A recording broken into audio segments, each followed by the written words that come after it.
Assalamualaikum warahmatullahi wabarakatuh. Perkenalkan, nama saya Rifki Sihabudin dengan NIM 6670220094. Di sini saya akan membuat video serta mengulas bagaimana perbandingan sistem ekonomi politik antara Indonesia dan juga Tunisia. Dalam video ini saya akan mengulas serta membandingkan beberapa aspek yang pertama yaitu mulai dari sistem politik, sistem ekonomi, potensi ekonomi kedua negara tersebut. Kedua negara tersebut memiliki kesamaan dalam 3 cabang pemerintahan. Kesamaan tersebut mencakupi ranah eksekutif, yudikatif, dan legislatif. Mekanisme ini ideal di antara negara-negara demokrasi yang lainnya dan sistem ini dipakai di banyak negara demokrasi. Revolusi Tunisia pada tahun 2011 menciptakan adanya transisi demokratis pasca revolusi. Tunisia mengalami transisi politik yang sangat signifikan setelah revolusi Jasmin pada tahun 2011. Yang ini diakhiri dengan pemerintahan otoriter dan membuka jalan bagi sistem politik yang lebih demokratis. Meskipun terdapat banyak perubahan yang signifikan, transisi ini juga menyebabkan ketidakpastian politik dan cepatnya perubahan dalam ranah kebijakan.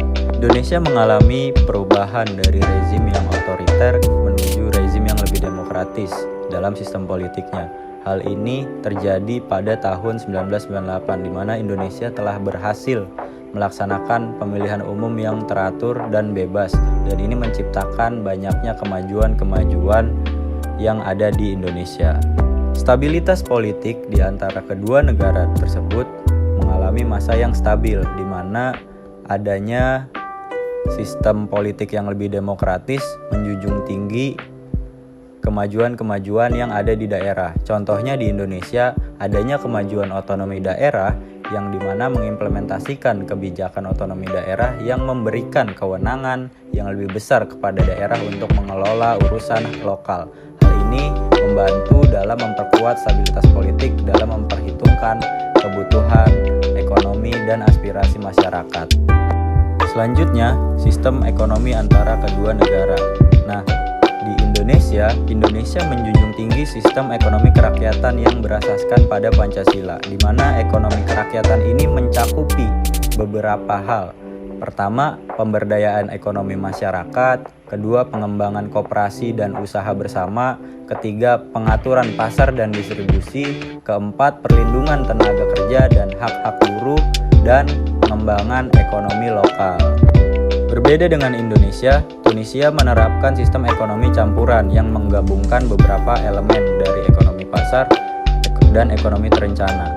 Di antara ekonomi campuran yang diterapkan Tunisia mencakupi beberapa hal. Yang pertama, pasar bebas, intervensi pemerintah, sektor publik dan swasta yang dikombinasikan, serta pertimbangan sosial dan budaya, dan yang terakhir, reformasi ekonomi yang meningkatkan iklim investasi, mendorong sektor swasta, dan mengurangi birokrasi.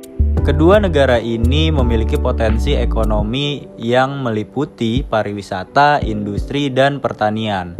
Indonesia memiliki potensi pariwisata alam yang sangat menakjubkan, sedangkan Tunisia memiliki faktor potensi pariwisata dalam ranah situs arkeolog, Romawi, dan kota-kota bersejarah.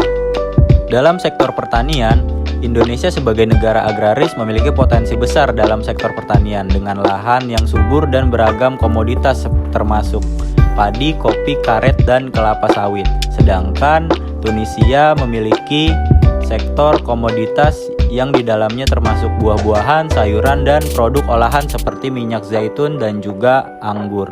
Sekian penjelasan mengenai perbandingan ekonomi politik antara Indonesia dan juga Tunisia.